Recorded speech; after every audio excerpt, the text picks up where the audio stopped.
Senhoras e senhores, é impressionante como o ser humano é próprio de reações humanas, claro. Não é?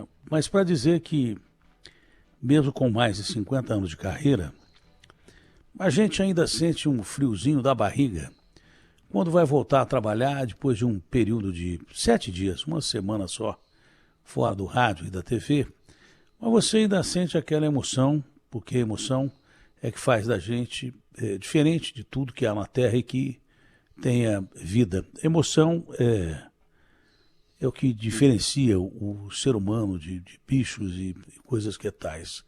Não é? Não que os bichos não tenham emoção também, dá para perceber que tem. Mas a gente fica feliz, muito feliz em estar de volta a um prefixo como esse, que eu repito aqui foi o princípio de toda a comunicação, de um dos maiores sistemas de comunicação já montados em todo o país. É um orgulho empunhar esse microfone da Rádio Bandeirantes e estar na tela da Band TV. É um orgulho mesmo, de fato. Eu, quando cheguei a Portugal, para essa viagem de apenas 7 dias, né, me espantei, porque quando eu desci no saguão do aeroporto em Lisboa, havia muitos brasileiros esperando as suas famílias. E, de repente, começaram a cantar meu nome em coro. Eu fiquei emocionado e fui às lágrimas, né? Porque do mesmo jeito que as pessoas que estão lá sentem saudade do nosso país e de repente querem voltar para cá, muitos já estão fixados e vão ficar lá, e aliás fazem muito bem, que é uma terra muito bonita. Mas eu repito, eu amo países como Portugal, o Portugal é um deles, mas o meu país é o país que eu gosto sempre de retornar quando saio, e desde menino eu faço essas viagens, porque grande parte da minha carreira foi com a equipe esportiva do Luciano do Vale, a gente viajava o mundo inteiro. Quase que não tem país no mundo que eu não conheça.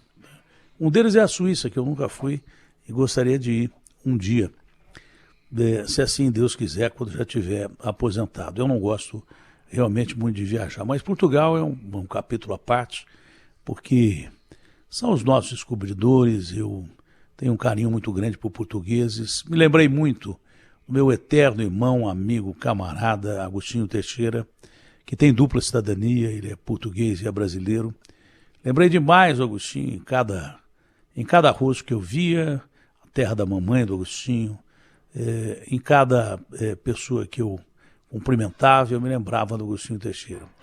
Mas foi uma felicidade tão grande em saber que do outro lado do mundo as pessoas assistem a gente, ouvem a gente e que aparentemente gostam da gente, porque cantaram em coro o meu nome ali, eu fiquei realmente muito emocionado. Eu devia ter gravado, mas como eu não tenho muito hábito de usar a rede social, eu usei uma ou duas vezes só, eu não gravei.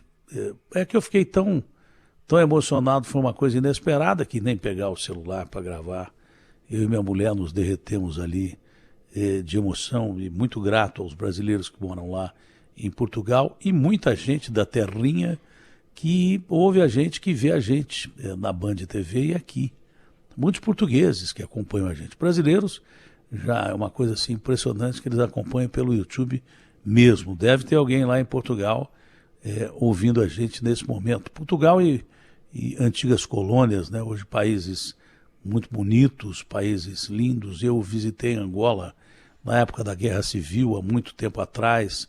As pessoas estavam morrendo de doenças terríveis, porque havia uma guerra civil do Savimbi, que estava no interior de Angola, que é um país lindo.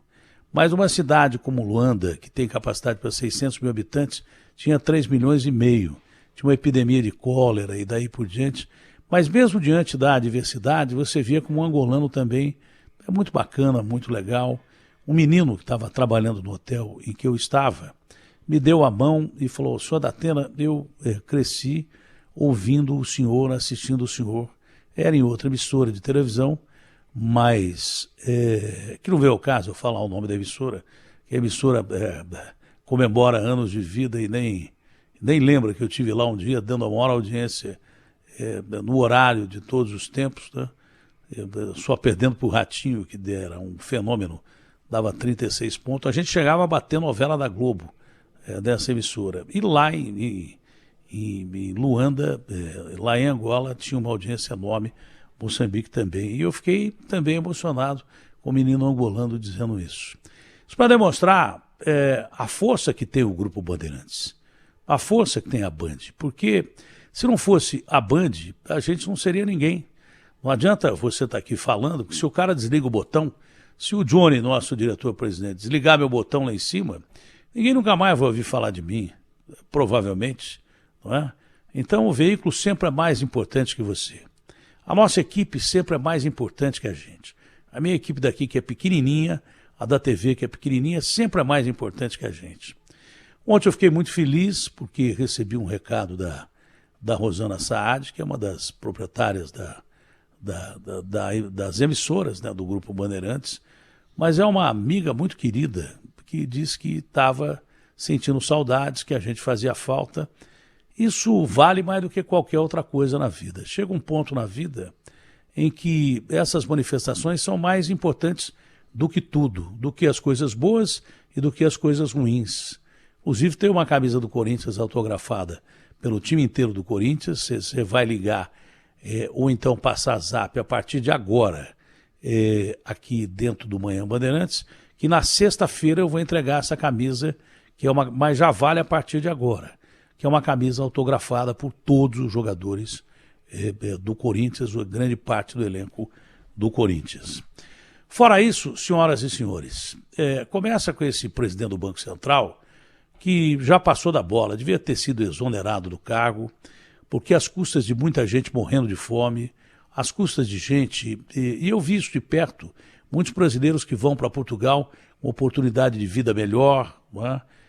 Muita gente que vai para lá para tentar ganhar um pouco mais do que aqui, ter vidas decentes. Muita gente reclamava de saudades do nosso país, mas não da situação econômica que eles vivem lá, porque vivem bem.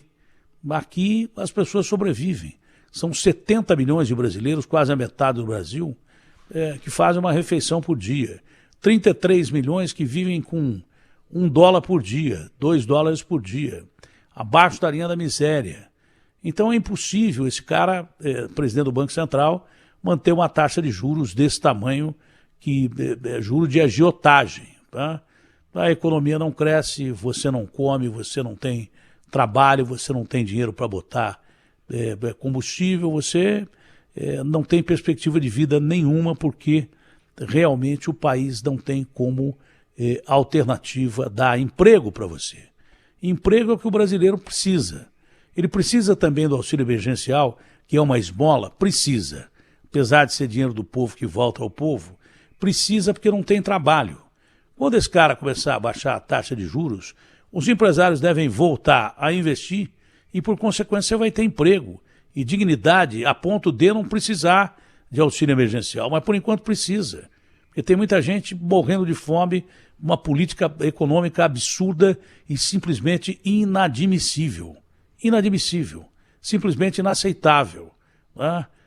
Quantos aqui estão me ouvindo que procuram emprego há anos? E quantos aqui estão me ouvindo com medo de perder o emprego, às vezes miserável, que tem para manter o plano de saúde e a comida do prato da família e só, sem oportunidade de sair para um divertimento, para nada, porque o dinheiro não dá. Simplesmente o dinheiro não dá, então essa taxa de juros é abominável. Bom, eu ouvi dizer, não estou inteirado das notícias ainda, que em confronto com a polícia muita gente morreu lá no Guarujá, depois da morte do policial da rota, com um tiro de um bandido canalha, assassino, que já se entregou, gravou vídeo. Eu não vou botar vídeo de assassino aqui de jeito nenhum, entendeu? O assassino não tem direito de falar aqui. Se quiser falar, fala pelo advogado dele. Não vou botar bandido aqui de jeito nenhum. Meus amigos e minhas amigas, nós não temos a proteção da lei.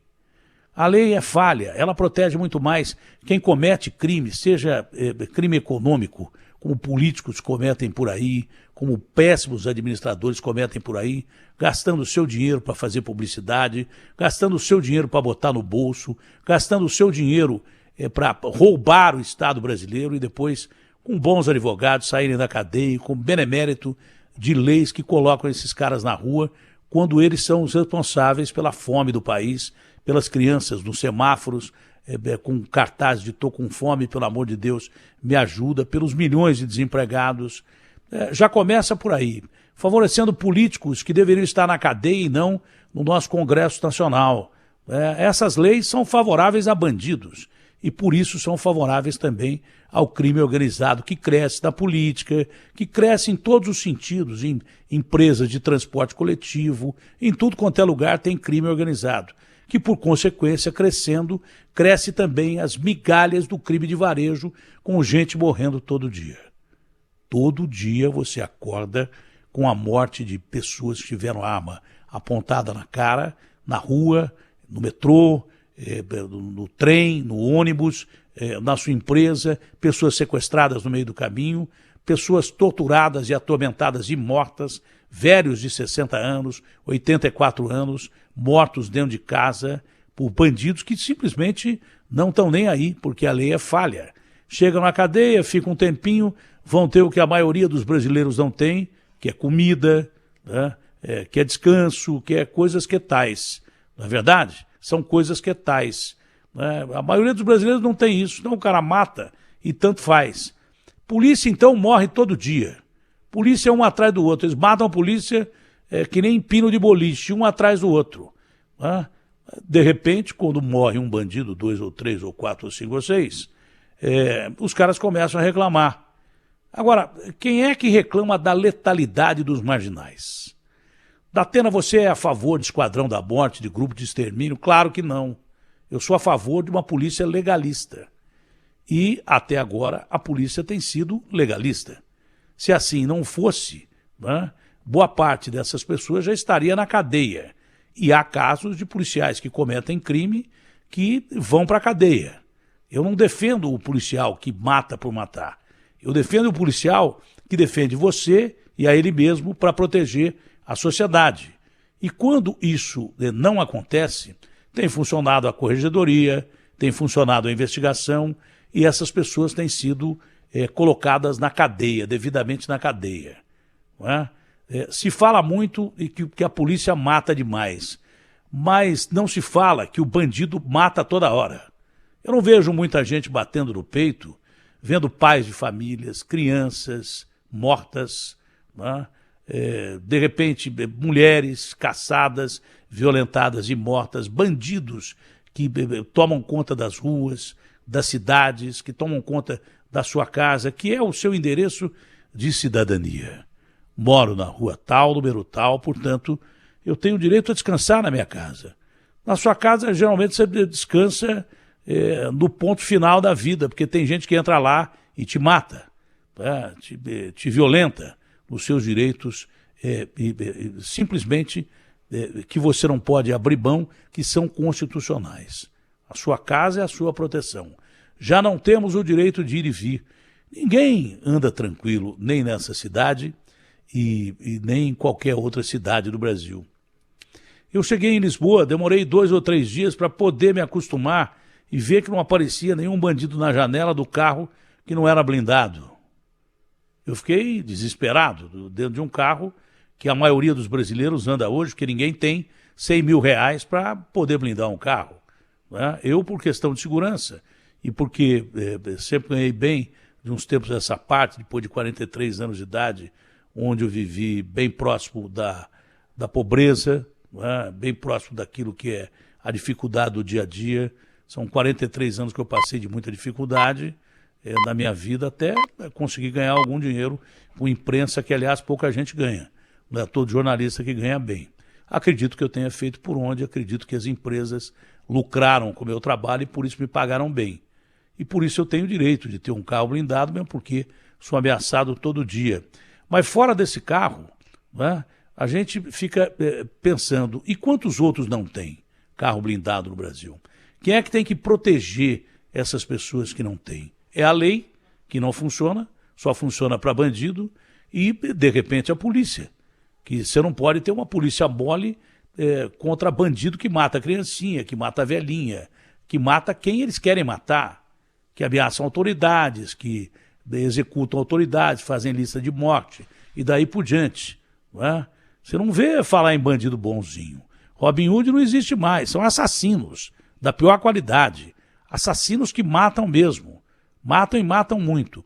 Alguns são produto dessa imensa diferença de visão de renda que tem no país. Muita gente vive na pobreza. Mas se todo pobre fosse assaltar e matar no Brasil, a gente teria quase 200 milhões formando uma quadrilha que mataria todo mundo. Ou então teríamos uma guerra civil. Porque se todo pobre, e a maioria do brasileiro é muito pobre, aqui é o país onde mais se concentra renda, pouco dinheiro na mão de muitos e muito dinheiro na mão de poucos, para mostrar que a nossa divisão de renda, como eu sempre disse, é canalha. Claro que esse caldo cultural gera alguma violência, mas não é todo mundo que é violento assim e é todo mundo que é pobre assim. Entendeu? Então a maioria dos brasileiros, ela ainda é honesta, decente, trabalhadora e faz o que o meu pai me ensinou. Meu filho, a maior malandragem é ser honesto. Se você não for honesto, não adianta o que você ganhou, não vale, não conta. Não importa a vida que você tenha, porque isso não vale absolutamente nada. Então, quanto uma população desguarnecida, desarmada e sem leis que as proteja, você tem que ter uma polícia forte, que trabalhe dentro dos limites da lei. Vou repetir, que trabalhe dentro dos limites da lei.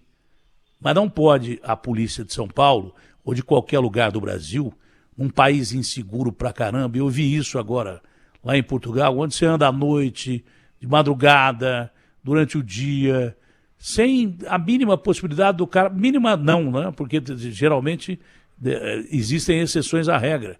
Mas você não acredita a tranquilidade que é estar num lugar desse, você se recusa a acreditar, porque você vive num país, se você meter o nariz para fora de casa, o cara te mata. Se você ficar em casa, o cara te mata.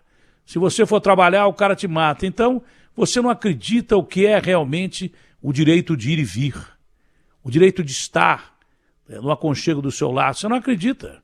Você não acredita nisso, porque você vive a vida inteira no meio de uma guerra, como se a gente tivesse aqui na Ucrânia, na Rússia, países que estão em guerra.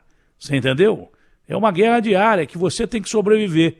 Sobreviver à falta de emprego, sobreviver à falta de atenção de políticos para com você, sobreviver à bala do bandido e depois sobreviver à impunidade do bandido. Desse jeito não dá. Dentro dos limites da lei, nós temos que ter uma polícia que atue mesmo contra bandidos que são assassinos da pior qualidade, que não podem ser tratados como cordeiros porque são lobos. Mas tudo dentro da lei. O que ferir a lei, quem feriu que pague. Mas nós não podemos ter uma polícia mole com tanto bandido matando, estuprando, violentando, de repente sequestrando do jeito que está. Isso não é uma coisa lógica. Isso não é uma coisa lógica. Mas, eu repito, dentro da lei a nossa polícia tem que agir com firmeza, porque lei para nos proteger a gente não tem.